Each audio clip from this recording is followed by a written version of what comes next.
ఏపీలో గెలుపెవరిది? ఏ పార్టీ గెలుస్తుంది? ఎన్ని స్థానాలు వస్తాయి?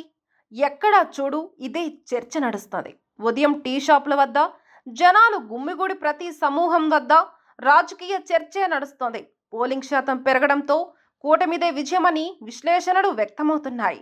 అయితే అదంతా పాజిటివ్ ఓటింగ్ అని వైసీపీ ధీమా వ్యక్తం చేస్తోంది. దీంతో ఏపీ ఎన్నికల ఫలితాలు ఉత్కంఠను రేకెత్తిస్తున్నాయి. అయితే ఈసారి సామాజిక వర్గాల ప్రభావం అధికంగా ఉంది. ప్రభుత్వ బాధిత వర్గాలన్నీ ఏకమయ్యాయి. ఇది కూటమికి కలిసి వచ్చే అంశం.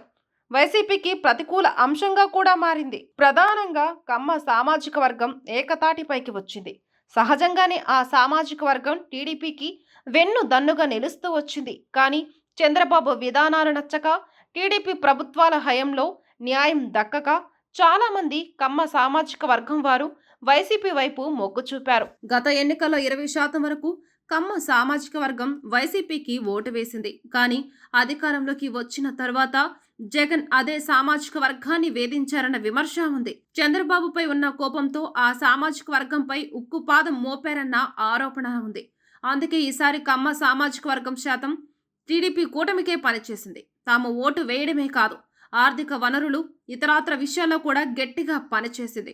నాటకీయ పరిణామాల మధ్య కాపు సామాజిక వర్గం కూడా కూటమికి జై కొట్టింది. 2014 ఎన్నికల్లో పవన్ సపోర్ట్ చేయడంతో కాపుల్లో మెజారిటీ వర్గం నాడు తెలుగుదేశం కూటమికి మద్దతు తెలిపింది.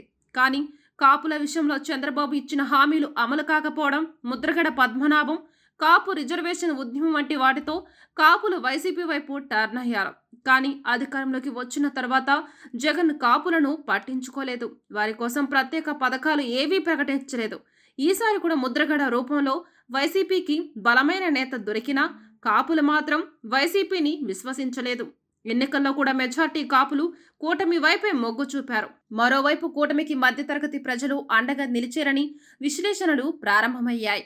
సాధారణంగా ఓటు వేసేందుకు మధ్యతరగతి ప్రజలు ఇష్టపడరు. కానీ గత 5 ఏళ్లుగా జగన్ తీసుకున్న ప్రతి నిర్ణయం మధ్యతరగతి వారిపై విశేషంగా ప్రభావం చూపింది.